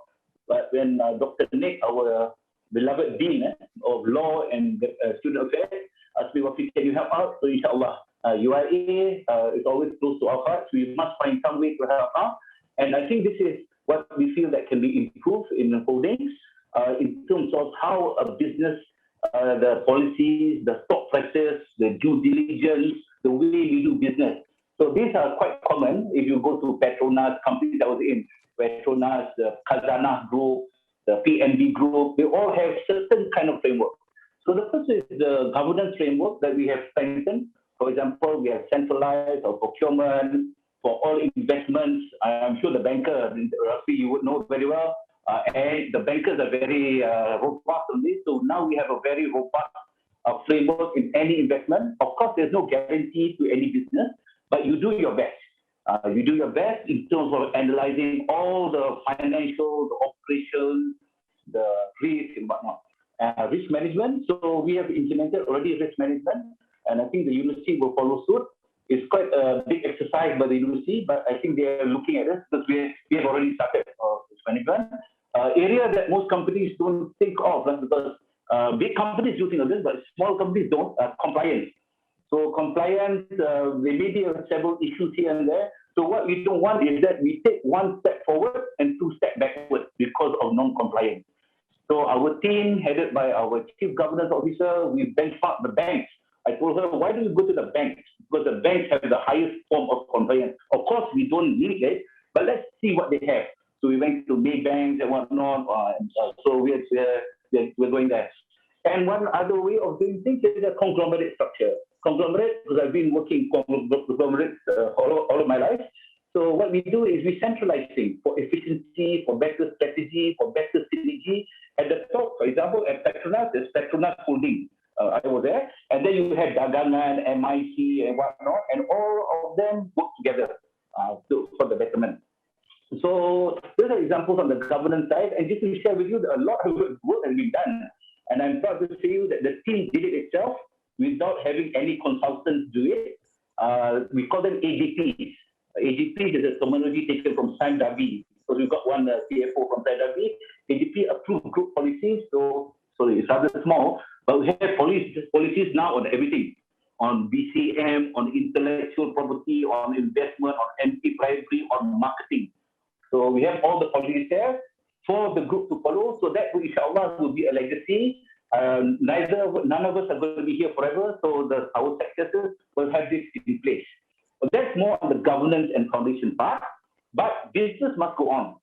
So on your right, you will see that we mentioned there, just general but not detailed, BTPs and PIPs. BTPs stand for Business Turnaround Plan for those businesses which are struggling, negative, or just cari makan, just a break even. And BIP are those which are profitable but can do better. So we have a very robust framework on how to turn around our company, starting from situational analysis. We go into detail of the P&L. Just to share with you, I was from UNW Toyota. So we did the Toyota way. The Toyota way is anchoring everything on the P&L. So we have a P&L not for every company, but for every revenue stream. So every product, so for example, the school, every tingkatan 1, tingkatan 2, darjah 1, we have to have a P&L for all that to see which ones are profitable, which ones are not, and what decisions to be made. Then the correct decisions can be made. Business improvement plans is how to improve, because if we do not improve our profitability, then we will be getting nowhere. There will be a margin compression. So sometimes we don't realize it. If we don't increase the revenue, but costs go up, real inflation goes up, so the profitability will be compressed. So what we want in the spirit of IUNH is to behave like a listed company. And again, just to share with you, I was in charge of investor relations also in UMW. So every quarter we will be grilled by the analysts, people like CIMB, CLSA, Maybank, and these analysts, especially the market analysts, there's no mercy by them. They go right into detail. Why are you profitable? Why is your square foot production is low compared to others? So we want to ingrain in holdings that kind of spirit. Profitably, we're not a charity. If we were a charity, we could have set up a yayasan. If a yayasan, my job would be easier. But because we're a Cerebral Heart, we must be profitable. So charity and all that is secondary. We must maximize our profits. So that is the main task for the BTP and BIP. And just to show you, if you haven't realized, our logo, even the marketing branding side, we have all these companies, but in the past, we had disparate kind of logos and fonts and so on. So if you go to any big company like Abu Rafi, CIB, whether it's CIB Niaga or Thai or Islamic, they all have the same look and feel, the same font, the same branding. So we developed that for our group of UIA and holding company. So we just developed that. Next please. Okay, and then important also to look at stakeholders. So stakeholders is to improve our internal staff. So we've just implemented, this is actually common for most companies, but we're just starting a robust PMS. performance management system with measurable KPIs and consequent management. So if you look at the bell curve, so you need to, maybe even that has to be adjusted, but everything will be based on performance. We're not here to cushion anyone or to give, we're not here as a charity. Everybody has to earn its keep at the table and bring to the table what is due. For non-performers or those not up to it, then we have to manage them separately. The intent is to improve the productivity of our staff. We have quite a lot of staff, around 1,200 staff, so we need to act accordingly. And in terms of communication, so communication is very important, whether it's internal or external communication. So internal communications, I think that we already have 7 or 8. We call it IWADA. So IWADA means IIU WADA. So this is our internal. So hopefully we can share with the staff and the alumni what we're doing inside. There's quite a lot of information there, well written and well laid out. And we also have an internal intranet. And for external, we have our new and improved website. So the website, you can access it. It's new and improved. It's quite easy to read and attractive. So basically more of this is what we've been doing in UAE Holdings. Although it's been difficult, revenue has been down admittedly because, for example, hospitals. Not many people go to hospitals nowadays. Schools, yes, schools is still operating, but we have to change from online, from face-to-face, now online. So online has its own challenges. The FMS, Facility Management Services. So in many areas, people are cutting down. So our revenue is also down. So the message is that for us, we are consolidating and we want to survive this pandemic and make adjustments so that in the future, we will grow. And we have several projects in line, the solar project, rejuvenation and whatnot. So hopefully we'll be better equipped to take those tasks going forward. And lastly, maybe it's not to sell ourselves, but we're all part of UAE. We have no stake in this. We are not shareholders and whatnot. All profits will go back to UAE. And we really hope to expand our profitability because as Dr. Nick mentioned now, government has cut down a lot of budget for the universities. So we hope to be giving back to UAE in terms of profitability, IPO, unlocking value. And this is where maybe the alumni, we're not here for charity, but we can help provide value. For example, for those who want consultancy, we have good lecturers inside there, whether the sciences, whether architecture, whether in law, well-known, so we can partner and we provide services to you. So inshallah, hope to meet you all one day. Our office is within IUM Gombak. To be frank with you, I never had the opportunity to study in Gombak. It's very nice. In UAE, the old UAE is very small, but very memorable. So hopefully one day, if you are ever in UAE, come to drop by after the COVID and over a cup of coffee. Thank you very much. And maybe as a last point, I'm also a Talent Corp. So Talent Corp is looking into especially the graduate space. The graduate, we have a lot of, our major problem with the graduate is the employment after graduation. So we're looking at ways and means how to help them. HRDS has its own function, but Talent Corp has its own function to help the students. And of course, being a UIA staff, I will promote UIA quite heavily to Talent Corp to help while I'm still there. Okay, thank you very much. Assalamualaikum. Waalaikumsalam warahmatullah. Thank you very much, Dr. Wafi, for that interesting explanations about IUM Holdings. So inshallah, we pray that IUM Holdings as a subsidiary of the university will be able to overcome whatever challenges and come out stronger after the crisis, inshallah. So we are done with the discussions by the panelists. So the next agenda would be, we're going to invite 2 prominent speakers to basically discuss their ideas, the suggestions, and perhaps give their comments on what have been highlighted by our previous 4 speakers. So let me just introduce our first discussant today. First of all, I would like to apologize on behalf of the organizer because apparently 1 hour and 30 minutes is simply not enough when we have so many prominent speakers with us today. So our first discussant would be Professor Datuk Dr. Noor Inayah binti Yaakob. So she is the President and Vice Chancellor of the Infrastructure University Kuala Lumpur, IUKL. So she has just been recently appointed. So congratulations on this appointment. So besides that, she was the CEO and rector of this Baitul Mal Professional College of Islamic Council, and she is also our alumni. She did her bachelor in law from IIUM in 1993, and then she obtained a second degree in Sharia law in 1994. And she received her master's in commercial laws from the University of Bristol, England in 1997. So now, besides her very excellent position, she is also a board member of International Islamic College of Technology in Penang, as well as a member of the Shura Committee of the state of Penang. So with that very short kind of introduction to her excellent CV, I would like to then invite Professor Datuk Dr. Noor Inayah to be on the stage. So basically, perhaps she can share with us what are the main challenges and the best ways to overcome, for businesses to overcome these challenges.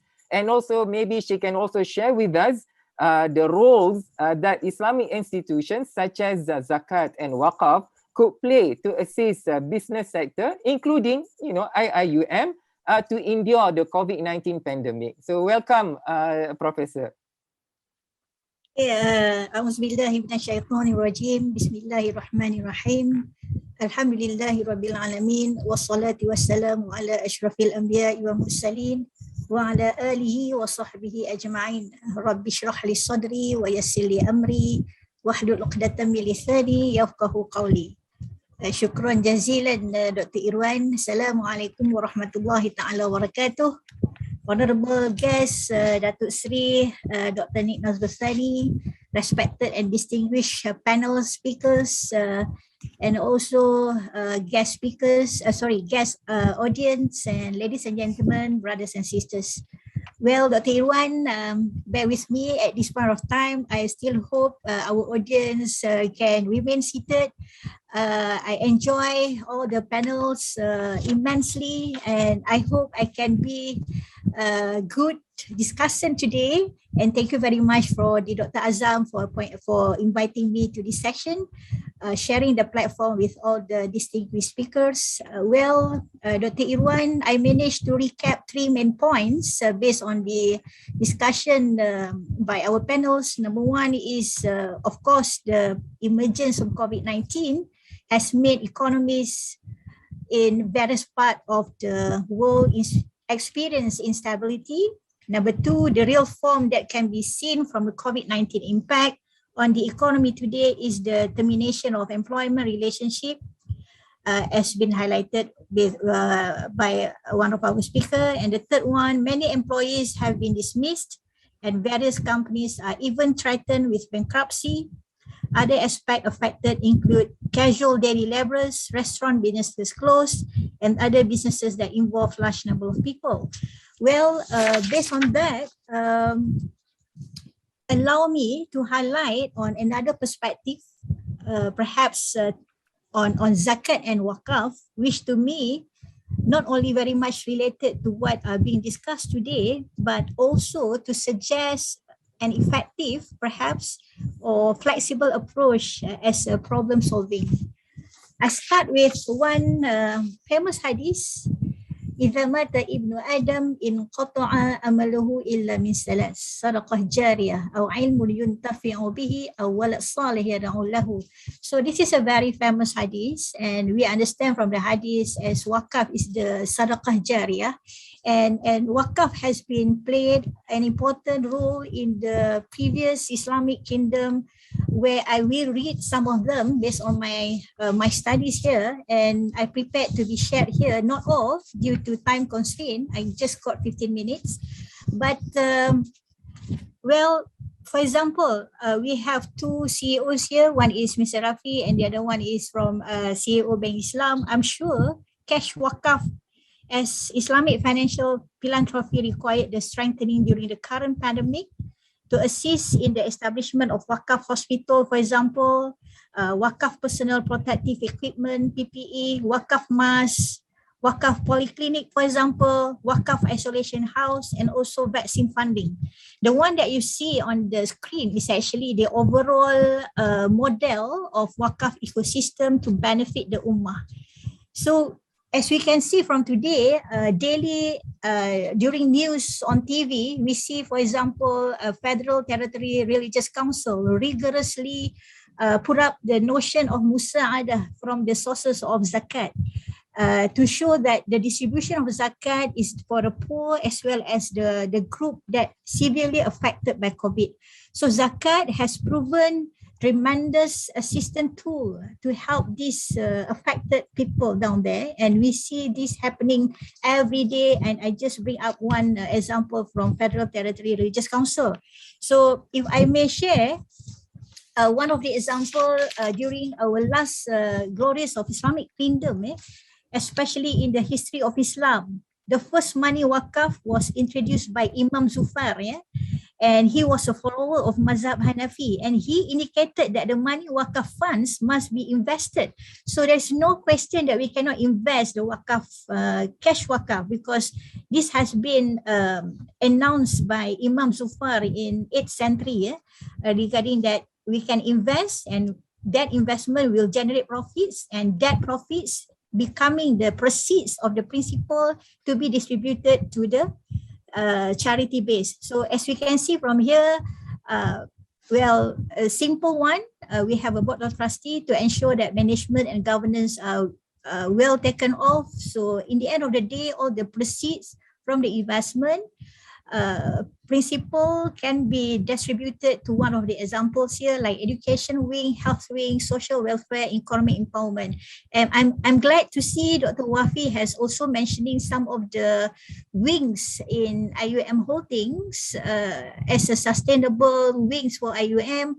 And what more if we can expand that particular profitable wings into the ecosystem of Wakaf later on. And I'm sure Dr. Wafi has already that in mind together with Datuk Daud and also Datuk Sri Dr. Nazrusani. Then Imam Bukhari and also Ibn Shihab Az-Zuhri also stated that Imam Az-Zuhri earlier on has allowed donating the dinar and dirham through the dinar and the dirham to be used as business capital for trade. And then the profits were channeled as wakaf.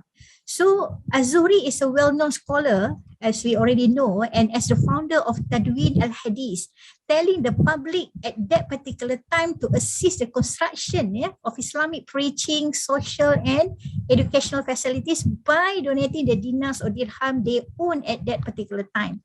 So history also records that cash wakaf has been known since Mamluks. So this particular kingdom of Mamluk is actually a kingdom ruled by slave, and because of the so many wakaf zuhri at the particular time, leading to the economic deterioration, it was said, because the government cannot identify so many zuhri, the wakaf for families. So that is something to do with mismanagement of wakaf. But scholars have confirmed the cash wakaf since the beginning of the development of Islam. So the discovery of more appropriate forms should be done now, especially being the financial intermediaries nowadays. Besides giving moratorium, for example, we should at least 30 years back thinking of the pool of wakaf, so that now we can already utilize the proceeds from the principles that we have already invested.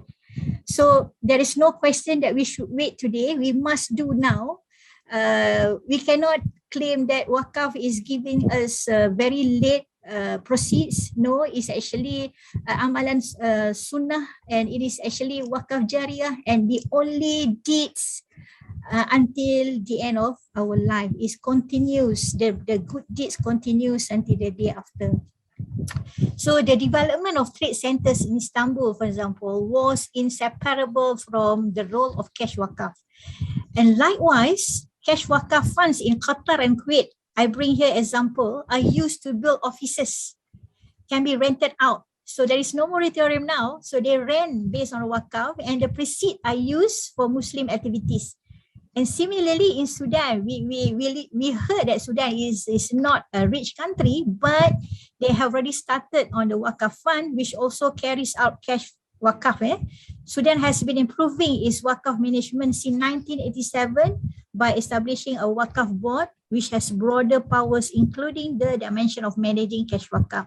So because I'm coming from educational background, last year, the Ministry of Higher Education has already endorsed that the private higher learning institution is also an industry.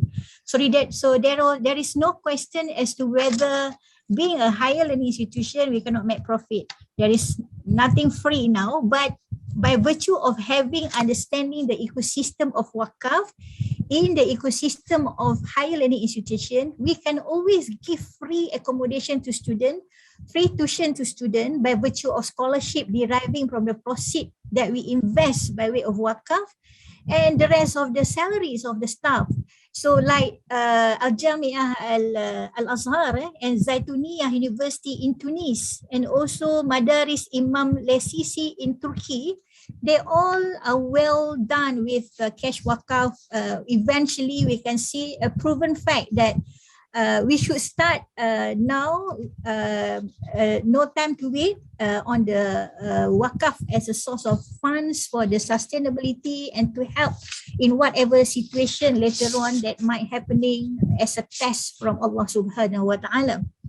And Mazhab Maliki also allow wakaf other than cash, like food, as well as dinars and dirham. And this significant opinion of Mazhab Maliki is also used as a basis for permitting the cash wakaf. So majority of ulama has already endorsed the wakaf, cash wakaf. So there is no question as to its permissibility, and because we can see a lot of data, a lot of facts here in my studies, actually denoting that wakaf is actually the most flexible, I would say. It's not too extreme to say is the most best and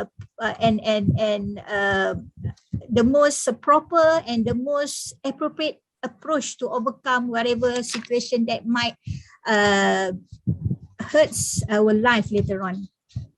So Dr. Irwan and the rest of respected distinguished speakers, when we come to the banking and finance and takaful, the profit sharing system used in Sharia banking by investing in wakaf funds will prevent economic turmoil, due to high bank interest rates. So the results of the management of cash wakaf, to me, can maintain political stability due to the ability of the government to generate economic growth during this pandemic era. Namely, for example, an increase in the threshold of people's living, including higher income and the provision of adequate employment opportunities. So this effort can minimize the burden on the government state budget and as addition to foreign exchange as well. So wakaf can give good effect not for givers or doers, but also for the receivers. And bear in mind, wakaf is not only meant for Muslim, it's also meant for all types of beneficiary regardless of the religion.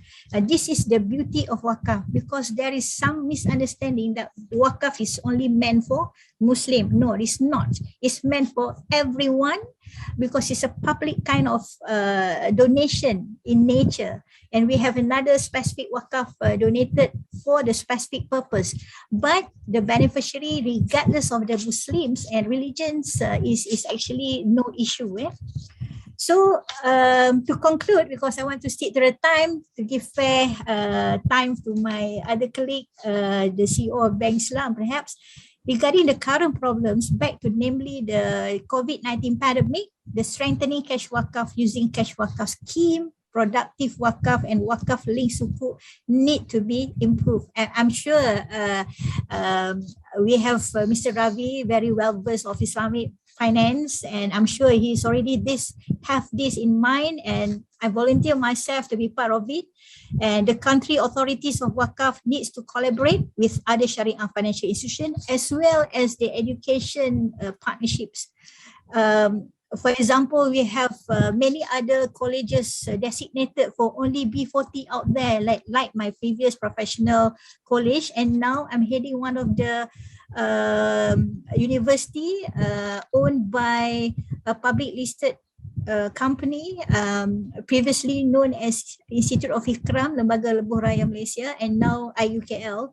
So we really need to show that how Islam plays a beauty role, not to give the benefit to only for Muslims institution, but also throughout the all kinds of higher education, for example. With that, I end my discussions, Dr. Irwan. I hope it can give some insight to the rest of the audience, insyaAllah. Wabillahi taufiq wal hidayah. Wassalamualaikum warahmatullahi ta'ala wabarakatuh. Thank you very much, Professor Dr. Nur Inayah binti Yaakob, for that amazing points that you have highlighted. Inshallah, I think IIUM as a whole would be able to benefit from the suggestions and comments with regard to the potential of using Waqaf to help us to overcome these challenges during this COVID-19 pandemic. So next one, let me just introduce our last but not least, the final discussant of the day, Mr. Muazzam, Mr. Muazzam Muhammad, who is the CEO of Bank Islam Malaysia Berhad since December 2018. So he joined Bank Islam as the Chief Financial Officer in May 2015, and prior to that, he was with KPMG. And he graduated from IIUM with the Bachelor's in Accounting in 1997. And he has been active, he is a member of several professional bodies. And currently he is also helping IIUM in his contribution as a member of the Board of Studies in our IIBF, IIUM Institute of Islamic Banking and Finance. So without further ado, I would like to invite Mr. Muazzam. So perhaps you can share with us 2 or 3 common challenges that have been highlighted by our presenters today, and what are the best ways to overcome those challenges, and perhaps you can predict what would be the future path of recovery. So welcome, Mr. Muazzam. The floor is yours. Okay, Assalamualaikum warahmatullahi wabarakatuh. Thank you for having me today. I think in the interest of time, sebab dah asar pun, I'll try to make it brief, similar to Prof. Inayah as well. I think in terms of the few best practices, I think for businesses who are facing these great challenges due to COVID and all that, especially addressing, I think the segments yang our Dr. Shamsul mentioned, because when we see the party or that are a lot more affected during this pandemic, when we talk about either from business side, would be in terms of the micro entrepreneurs and also the smaller of the SMEs, and also probably those in the informal sector. So I think what is important in terms of the tips, if I could share, how do we navigate is the first is about knowledge. I mean, about awareness. Actually, we are aware that there's various forms of government assistance, but as highlighted by Brother Shamsul just now, is that maybe this information that is not understood, or is not made known, or doesn't reach that information about what kind of government assistance are there, right? So I think this is very important. Probably we can play our role to educate, but more importantly is that the businesses need to also go and find out where they are. For example, there's which subsidy program that was granted before this. There's a quick cash assistance that were given under the grant Khas Prihatin, all sorts of matching grants that are given to the various institutions, MDEC, under the SME Corp, SME Bank, and all that.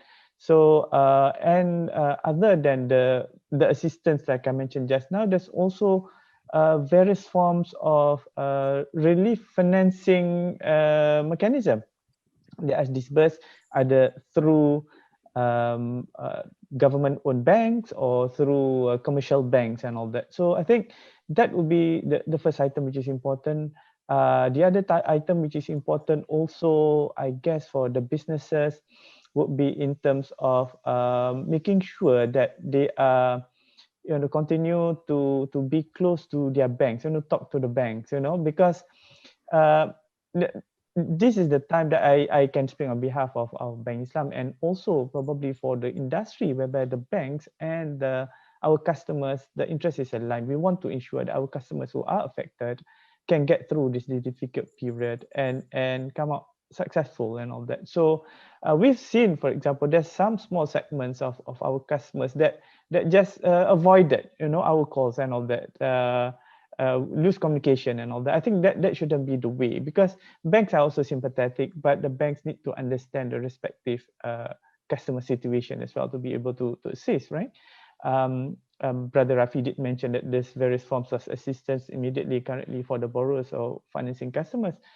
Currently, we're running this another round of moratorium, pemulih repayment assistance, for the micro entrepreneurs, for the SMEs businesses, even for individuals. You can go for 6 months moratorium or 50% installments, for the next 6 months and all that. So approval will be given almost like immediately, almost like automatically. But the thing is that you need to reach out. The other thing is that similarly for micro entrepreneurs and also SMEs, this targeted relief and recovery facility is available. For example, the commercial banks are offering this. I mean, you can get these facilities for working capital financing amount, ranging between up to 75,000. For SMEs could be up to 500,000 and all that. And taking into account that it's a difficult time, that it comes with automatic moratorium in the beginning for this financing facility. So the moratorium was meant to give relief for people who already have got financing and may not be able to service it, because, for example, sectors such as hotels and especially those tourism-related sectors, I mean, like Brother Rafi mentioned, the cash flow is almost zero, revenue is almost zero, so they need that. But these relief facilities, like I mentioned just now, would be in terms of new working capital. Because post-pandemic, you've closed a business for 2 months, 3 months, you need to start again, you need to buy, new raw materials again, and you can tap into this kind of facilities, and it is there. So it's important for us to have that. So in terms of the way the recovery, I would say, we were a lot more optimistic last year in terms of the recovery, but looking at how it pans out, not just in Malaysia, but throughout the country, right? It seems that, the situation in 2021 seems to be worse than 2020, Brother Rafi did mention that we expected recovery of 7 to 8% this year, but now by the way things are going, it's 4% and all that, and that is very, very much dependent on the vaccination and how soon we can get into, the phase 2 and phase 3 and all that. So therefore, what is important currently for businesses would be in terms of cost management. I think that's very critical. Businesses need to rethink in terms of the way how they market, they sell, they deliver their products. Agility is also important. We've seen different practices. We've seen how some companies are able to quickly change their business model, even their business altogether. We've seen how companies with mainly in airline are doing delivery business and all that. Companies who are in property development are doing a rubber glove production and all that. So agility is also important for the companies to recover from here. Brother Salihin did mention about resilience. This is also very important. The lessons that we learn from here is that the companies that can withstand and can survive those companies that have got resilience, financial resilience, operational resilience and all that. That's very important in terms of how do you secure our supply when the traditional way of obtaining our supply has been cut off. How do we ensure that we can continue delivering our services and all that when people cannot work in the office, for example? How quickly can we adapt to remote working and all that? So and the other thing is that the level of adoption to digital and automation, I think that's also important. We can see how businesses that were able to cope better during this time are businesses that have invested earlier in terms of their digital channel delivery, their automation and all that, as compared to businesses that were relying on very much traditional way of doing their business. Production are very much manual, or even in terms of marketing and selling is very much physical and face-to-face. They are a lot more affected, right? And of course, I think what we also cannot discount the fact is that those with scale will be able to withstand a stress situation. Those without scale may find it a bit difficult. Now, obviously, that's why I mentioned just now when I started, the most vulnerable type of business during this period will be the SMEs, because obviously they do not have scale. So in terms of moving forward, while we need to acknowledge that, SMEs are very important, they are 98% of the total industry, in Malaysia and all that. How do we build scale for this SME? So that's why I think it is important as we move along, the SMEs. I'm not suggesting there should be any mergers and acquisitions and all businesses must be big and giants, but I guess there must be this kind of collaboration, coalition, where certain resources and all that can be shared and all that, and going to market can be collaborative. So the way how SMEs operate within the ecosystem and all that needs to be rethink, to ensure that maybe individually you may not have skill, but as a group, there is skill being created over there. Again, to ensure that they are financially resilient. So when we look at it, I would like to also relate to in terms of how we as Islamic financial institutions, if I can share sedikit, because this is also relating to how we can support businesses. There's a lot of things that we learn sebenarnya from this period. We started with Islamic banking being very much, interest-free banking and all that. But I think over time we've been looking at that actually we should be championing more on the Maqasid Syariah and all that, and that really comes to head, with pandemic, because we also heard from other speakers how this health crisis creates economic crisis that lead to a lot of social issues and all that as well. People that falls into that poverty line and all that has increased tremendously. So and also in terms of when we look at a lot more recent, there's a lot more distrust probably to say that while people suffer, banks continue to make profit and all that, whatever it is. So I think in terms of financial institutions, especially Islamic financial institutions, this is also the time that we show a lot more of the positive contribution that we can make. We are not just a credit intermediation, and more of giving value creation basically to the economy. So that's why in terms of the positioning and the tone and the projection to the businesses needs to be tweaked, I guess. Going forward from here, businesses as well as Islamic financial institutions alike need to also, I would say, move the focus slightly and put a lot more emphasis on driving elements of ESG. I think we spoke about just now, all the speakers spoke about the different aspects, but these are all aspects within the ESG. We heard people talking about balancing between the people, the planet, the prosperity and all that. That's very important moving forward for businesses and also from financial institutions. The areas of financial inclusion is becoming a lot more important to be addressed. And this is not just going to be left to the social welfare organization such as Jabatan Kebajikan Masyarakat or even Batu Mal alone. A lot more businesses and also financial institutions need to come on board to address this. Due to, again, like I mentioned, there's higher level of poverty due to COVID. In the areas of, for example, protecting the environment or ensuring that mobilization of the capital to be moved towards sustainable practices, something that do not harm the environment and all that.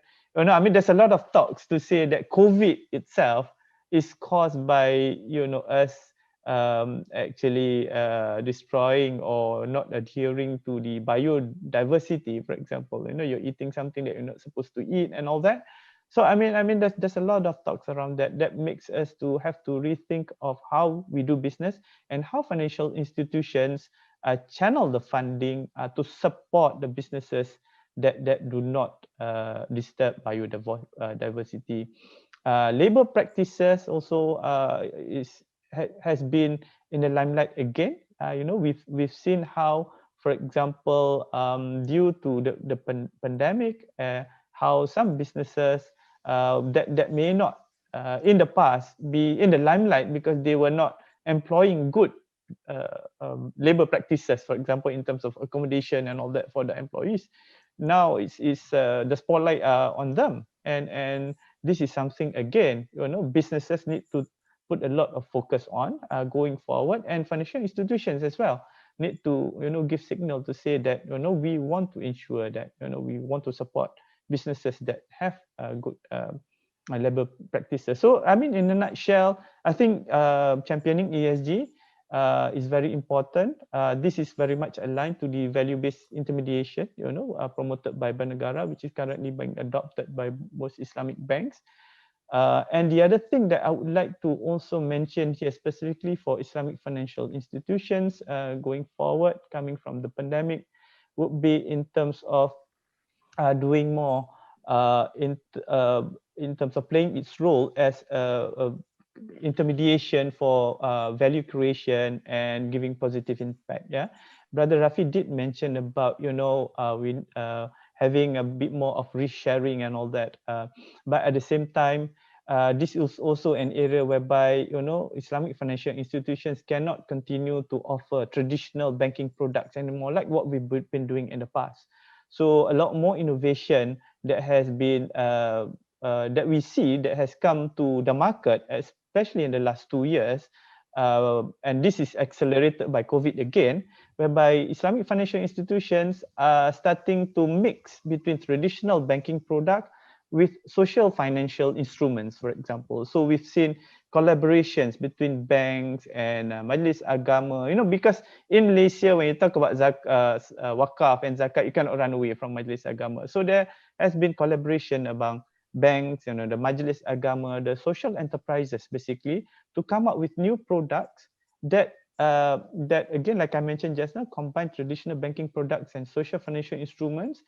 And the aim is to be able to serve the underserved, basically. So I think I just want to give an example. It was mentioned just now that like Bank Islam, we come up with 2 initiatives last year. IT Card, which is initiative under Bank Negara, where there's collaboration between Bank Islam, Majlis Agama, and also what we call change makers, social enterprises. There's also the Bangkit Microfinance that we use actually sources fund from Sadaqah sources for us to be able to give a loan basically under Qardul Hasan. It's loan, Qardul Hasan, but there's no profit being charged and all that.